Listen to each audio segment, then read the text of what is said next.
ನನ್ನ ಹೆಸರು ಲಲಿತಾ ಅಂತೇಳಿ. ನಾನು ಮಂಚನಹಳ್ಳಿಯಿಂದ ಬಂದಿದ್ದೀನಿ. ನನಗೆ ಕೃಷಿ ಇಲಾಖೆಯಿಂದ ಶಕುಂತಲಾ ಮೇಡಮ್ ಅವರು ಫೋನ್ ಮಾಡಿ ಈ ಥರ ಟ್ರೈನಿಂಗ್ ಇದೆ ಎಸ್ಕಾರ್ಟಲ್ಲಿ, ಒಂದು 10 ಜನ ಮಹಿಳೆಯರನ್ನ ಕರ್ಕೊಂಬನ್ನಿ ಅಂತ ಹೇಳಿದ್ರು.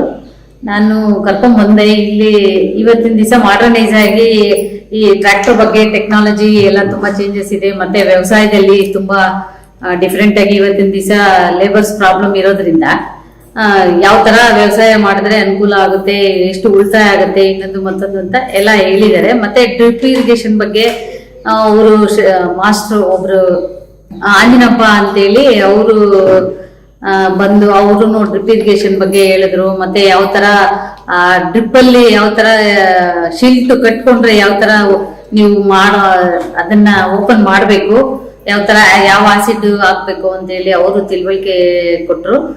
ಮತ್ತೆ ಶಕುಂತಲಾ ಮೇಡಮ್ ಅಂತ ಹೇಳಿ ಕೃಷಿ ಇಲಾಖೆಯಿಂದ ಬಂತು ಯಾವ ತರ ಬಿತ್ತನೆ ಬೀಜ ನಮ್ಮಲ್ಲಿ ಏನೇನ್ ಸಿಗುತ್ತೆ, ಮತ್ತೆ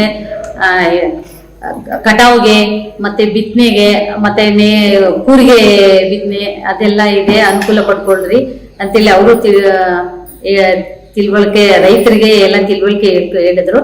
ಮತ್ತೆ ಫೀಲ್ಡ್ ವರ್ಕ್ ಎಲ್ಲ ತೋರಿಸಿದ್ರು. ಎಸ್ಕಾರ್ಟ್ ಅಲ್ಲಿ ತುಂಬಾ ಟೆಕ್ನಾಲಜಿ ಇದೆ. ಮತ್ತೆ ಇಂಜಿನ್ನು ಮತ್ತೆ ಟ್ರಿಪ್ ಹೈಡ್ರಾಲಿಕ್ ಮತ್ತೆ ಇದು ಪಿಸ್ಟನ್ಗಳು, ಉಳೋದು, ನೇಗಿಲುಗಳು ತೋರೋದು, ಮತ್ತೆ ಕೆಸರುಗದ್ದೆಗೆ ಅದೆಲ್ಲ ಉಪಯೋಗಿಸೋ ಮೆಟೀರಿಯಲ್ಸ್ ಎಲ್ಲ ತೋರಿಸಿದ್ರು.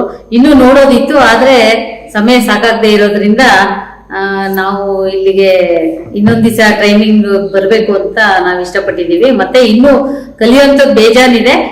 ಬಂದು ಉಳಿದ ಎಲ್ಲ ರೈತರು, ರೈತ ಮಹಿಳೆಯರು, ರೈತರು ಎಲ್ಲ ಬಂದು ನೋಡೋಂಥದ್ದು, ಕಲಿಯುವಂಥದ್ದು ಎಲ್ಲ ತುಂಬಾ ಇದೆ. ಎಲ್ಲರೂ ಬಂದು ಟ್ರೈನಿಂಗ್ ತಗೊಂಡು ಇಲ್ಲಿ ಸ್ಟೇ ಮಾಡಕ್ಕೂ ಅನುಕೂಲ ಇದೆಯಂತೆ. ಸ್ಟೇನು ಮಾಡಿ 3 ದಿವಸ, 2 ದಿವಸ, 1 ದಿವಸ ಈ ತರ ಟ್ರೈನಿಂಗ್ ತಗೊಂಡು ಹೋಗ್ಬೋದು ಅಂತೇಳಿ ಹೇಳಿದ್ದಾರೆ.